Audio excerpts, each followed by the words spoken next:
La presencia de China en América Latina se consolidó en la última década.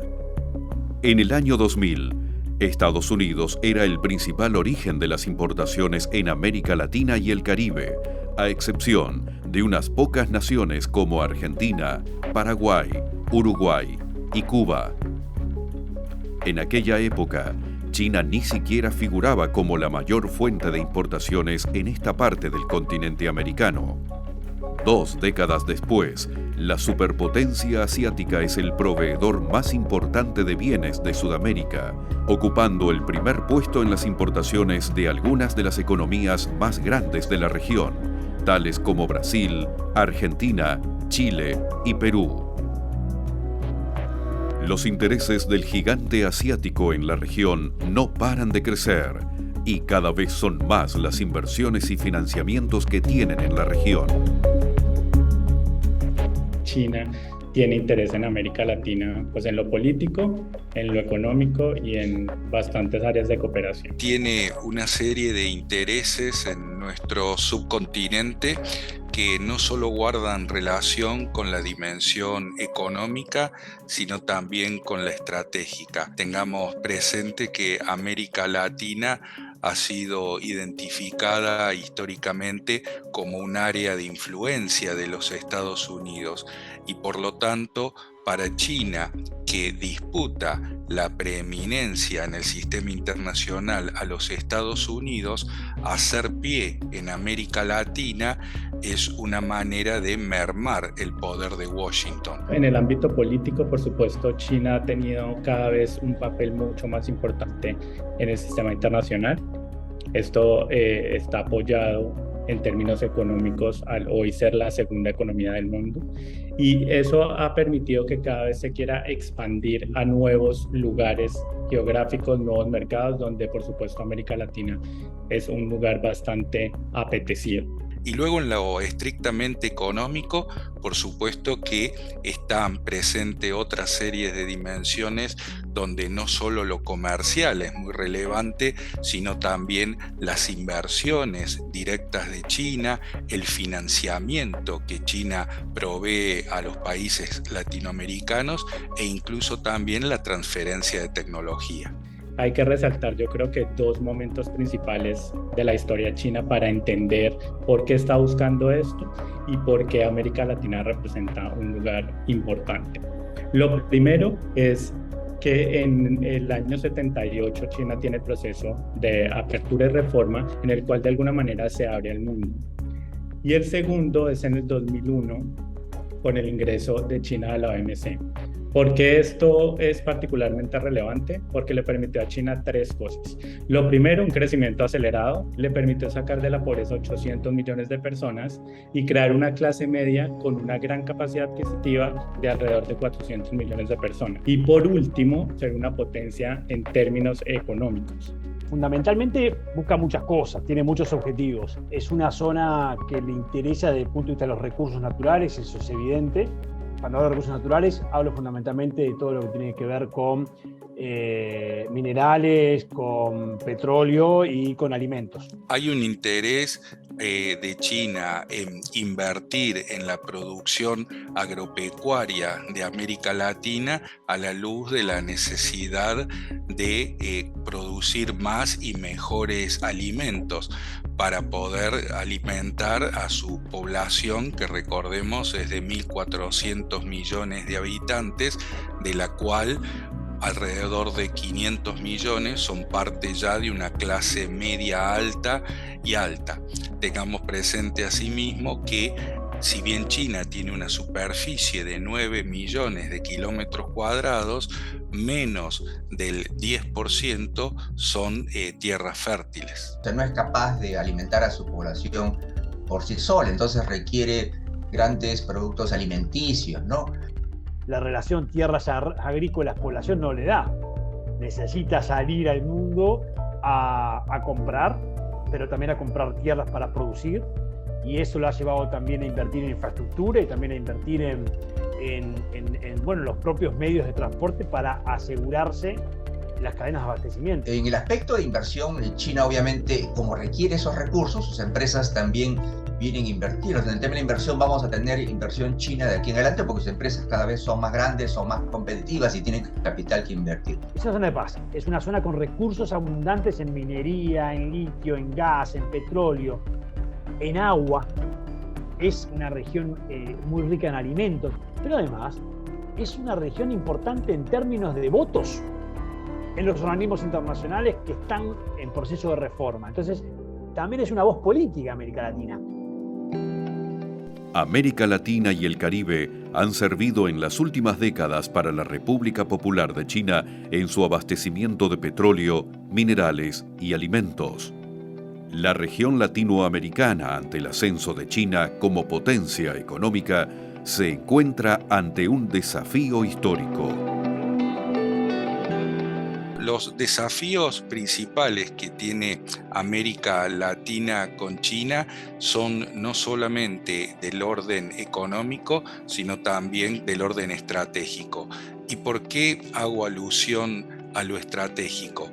Porque casualmente en el actual contexto internacional de puja entre las dos grandes potencias, ambas no solo buscan mercados, comercio, inversiones, sino también aliados. Creo que uno de los principales desafíos que tiene América Latina en general es poder contar con una oferta suficiente para poder satisfacer las demandas del mercado chino. Los beneficios que saca América Latina en el fondo de China tiene que ver en el fondo con las formas con que China se maneja a nivel de comercio. Por lo tanto, uno de los beneficios es tener a este aliado estratégico que no pretende hoy día tener una invasión de América Latina, pero sí pretende cooperar con América Latina. China tiene con América Latina un potencial enorme en términos de cooperación que podría, por supuesto, favorecer a muchos países, pero hay que tomar ciertos recaudos en ese sentido para evitar generar dependencias muy fuertes. Latinoamérica en los últimos 20 años, especialmente hasta antes de la pandemia, creció mucho en gran parte porque vendió mucho a China, vendió muchos recursos naturales, desde materias primas para su industria hasta alimentos para su población, y eso elevó, por ejemplo, el precio de la soya, el precio de la carne, el precio del hierro, el precio del cobre. Todo eso es muy bueno, ¿no? Pero China tiene un mercado inmenso. De hecho, el mercado interno chino ya es el más grande del mundo. Yo creo que Latinoamérica un desafío es poder aprovechar ese creciente mercado chino. O sea, cada vez hay una clase media muy grande, ¿no? Los principales beneficios que logra América Latina de esta vinculación con China es, en primer término, contar con un enorme mercado para la colocación de sus productos, asimismo también con un país que realiza inversiones, que transfiere, si bien no es en gran medida, pero algo de tecnología también transfiere, y es también un prestamista. En consecuencia, con esta vinculación con China, América Latina ha logrado diversificar sus relaciones económicas internacionales.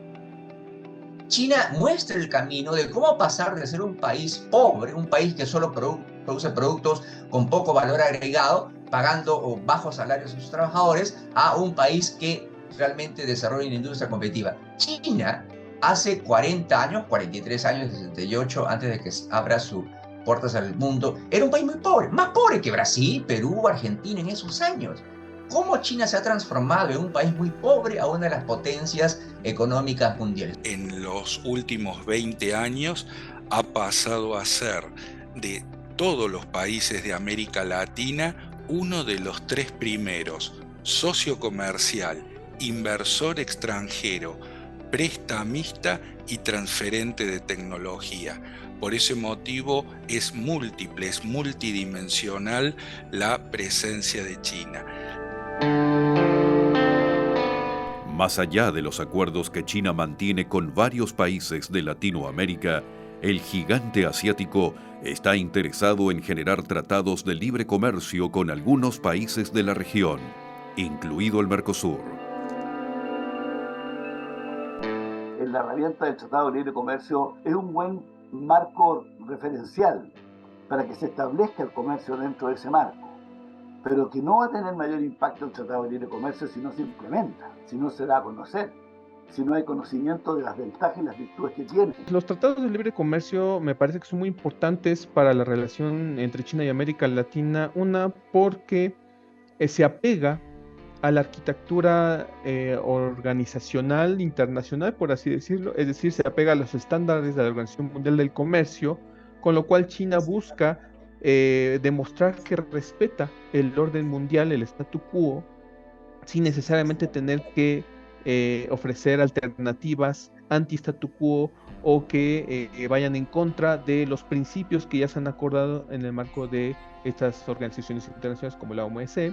Todos los tratados de libre comercio son importantes, además de que para China le auguran un cierto reconocimiento como economía de mercado, lo cual facilita las transacciones comerciales. Pero hay mucho desacuerdo, ¿no? Por ejemplo, en el Mercosur, específicamente en Brasil, Argentina, son un poco escépticos, por ejemplo, ¿no? Pero, por ejemplo, Uruguay quiere hacer un tratado de libre comercio con China, ¿no? Brasil, Argentina dice, si hacemos un tratado de libre comercio con China, va a quebrar nuestra industria porque van a ingresar productos muy baratos de ese país a nuestra región, ¿no? Pero mira, los tratados de libre comercio pueden ser buenos o pueden ser malos, depende de cómo lo negociamos. Un tratado de libre comercio es un acuerdo cuando dos países dicen, yo te abro la puerta a tus productos y tú abres la puerta a mis productos. Es un gran instrumento, pero obviamente depende de cómo lo negociamos, pero más importante depende si lo aprovechamos o no. Y para aprovecharlo obviamente tenemos que tener que venderlo. China ve con muy buenos ojos este tipo de herramientas para promover el comercio bilateral, pero por supuesto todo depende de la situación de la contraparte, porque en el caso de Argentina, en el caso de Brasil, que son países que han desarrollado una industria nacional, si se firmase un tratado de libre comercio con China que bajaría los aranceles, permitiría un ingreso masivo de bienes de consumo chinos, de productos terminados, que terminarían afectando a la producción local. Hay países a los cuales les convendría el desarrollo o la firma de un tratado de libre comercio porque al no poseer una industria nacional que abarque distintos sectores de la producción, entonces les termina resultando conveniente el incorporar a bajo costo aquellos bienes que ellos no pueden producir, y el otro beneficio que tendrían estos países guardaría relación con poder colocar los pocos productos que ellos tienen en el mercado chino, asegurándose su ingreso. La región, mirada en su conjunto, es una de las principales potencias en la producción de alimentos, en el desarrollo de la agricultura, ganadería y minería. Venezuela cuenta con la principal reserva de petróleo. Chile, Argentina y Bolivia tienen las reservas de litio más grandes del mundo. Es lógico que la abundancia de estos recursos escasos llamen la atención de cualquier potencia económica global. Hasta el 2019, los proyectos de inversión de infraestructura en la región alcanzaron un monto de 76.868 millones de dólares. Se desarrollaron en todos los países de Sudamérica y en algunos de Centroamérica y el Caribe. Entre los países que más concentran la inversión extranjera directa se encuentran Brasil, Perú, Argentina, Chile y México.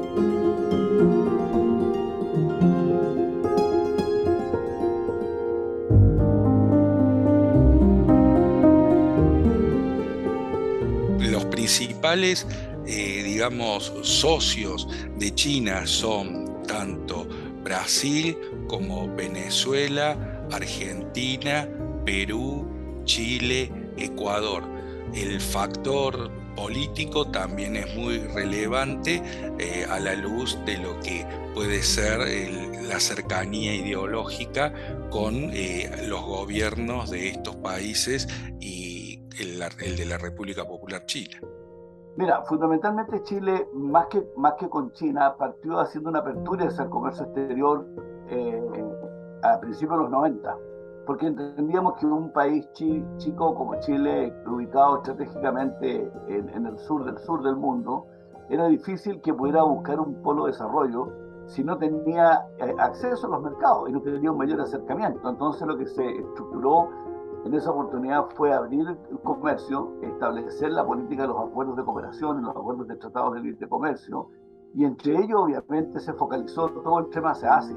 Entonces yo diría que estuvo la visión de la época de poder visualizar el tema con Asia, de poder ver cómo se iba a trabajar con este mercado, aprender un poco de este mercado, atreverse, ¿no es cierto? Y hacer algunas acciones que finalmente permitieron que tanto importadores como exportadores de productos y servicios empezaran a incrementar el tema comercial y por ende todo el tema cultural también.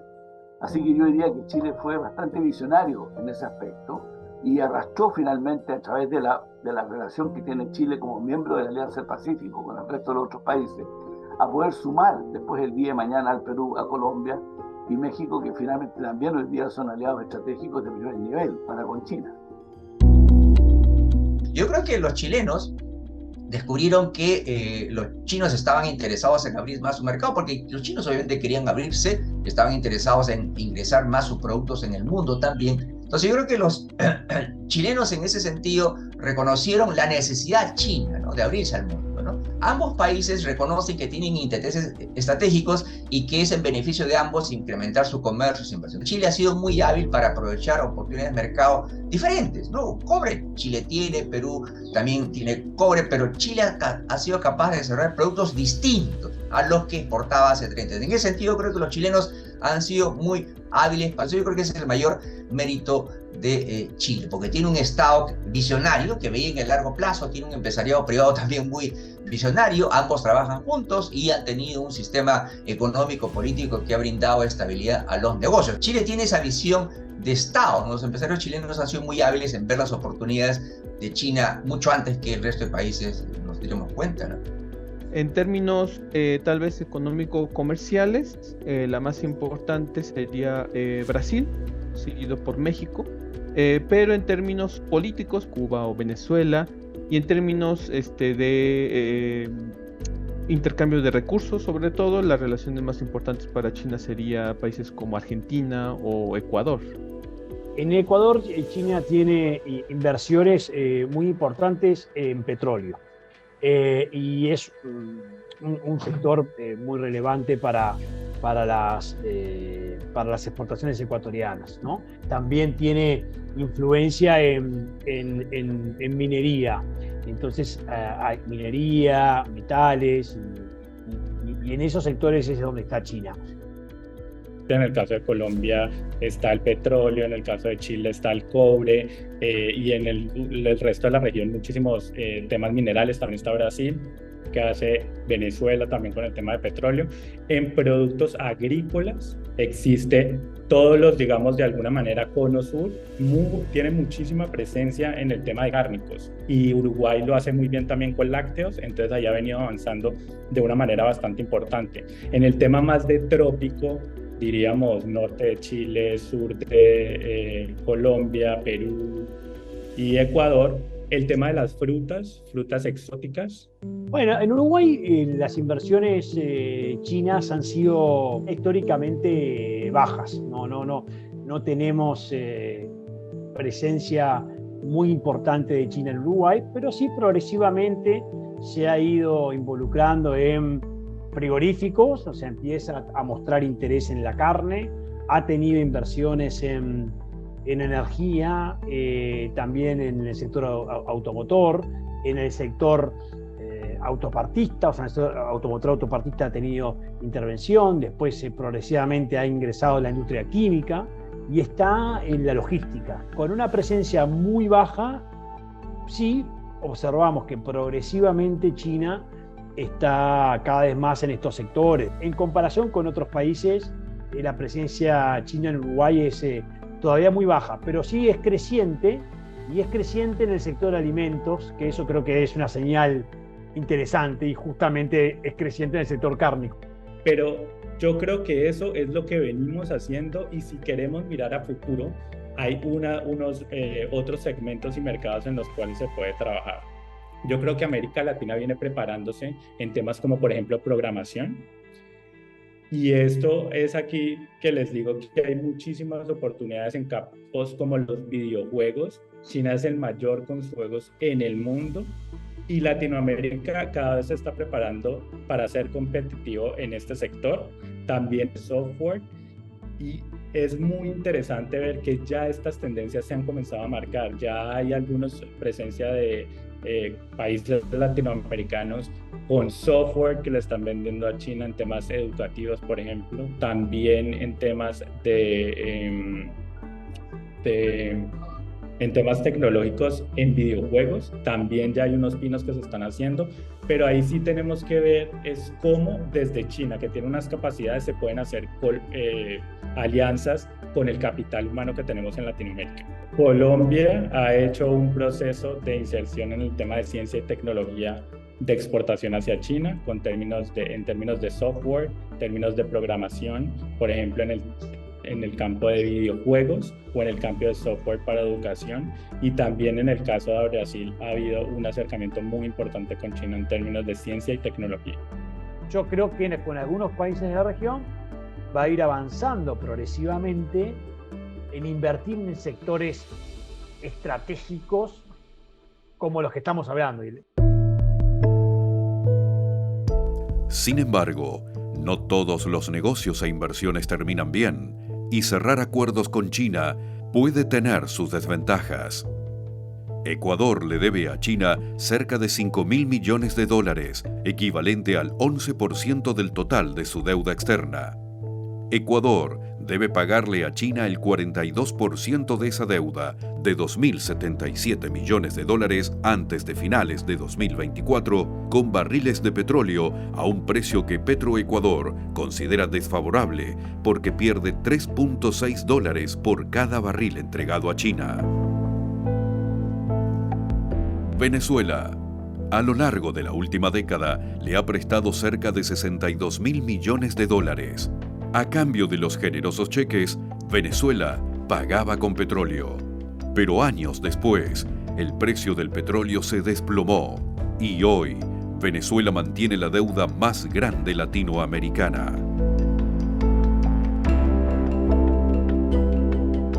También China, como un país grande, como la segunda economía más grande del mundo, también brinda cooperación económica a los países, ayuda económica a los países, préstamos.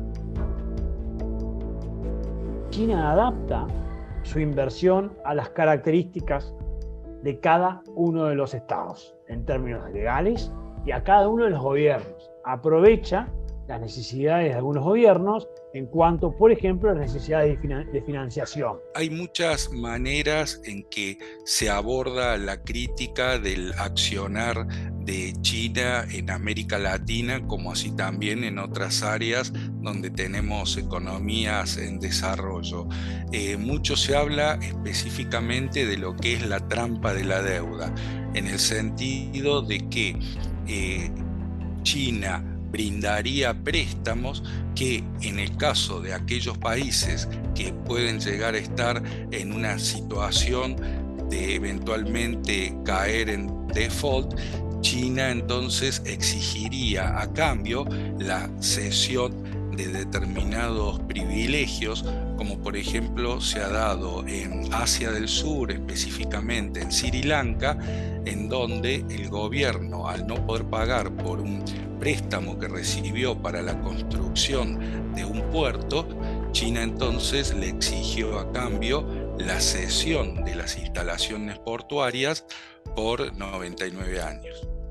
No es conveniente endeudamientos de niveles muy profundos con China, como los que han generado algunos países de la región, Venezuela no te digo, o los propios países africanos, ¿no? Que tienen deudas enormes con China que después te impiden tener un relacionamiento de igual a igual. Nunca es de igual a igual una relación entre un país tan chico o mediano con China, que es una potencia tan impresionante, pero si tenés un endeudamiento muy fuerte todavía es peor, ¿no? Los riesgos de aceptar la financiación china podrían ir en dos vías. Por un lado, pues está el riesgo de levantar las sospechas, de levantar reclamos incluso por parte de Estados Unidos. Y el otro riesgo es que a pesar de que la inversión o la financiación china no viene con condiciones, como puede ser el caso de algunas otras inversiones, sí viene con condiciones muy particulares del capital chino, ¿no? Como por ejemplo, destinarlo exclusivamente a la extracción de recursos, por ejemplo. China en América Latina. Negocios, inversión, recursos y una relación para seguir de cerca.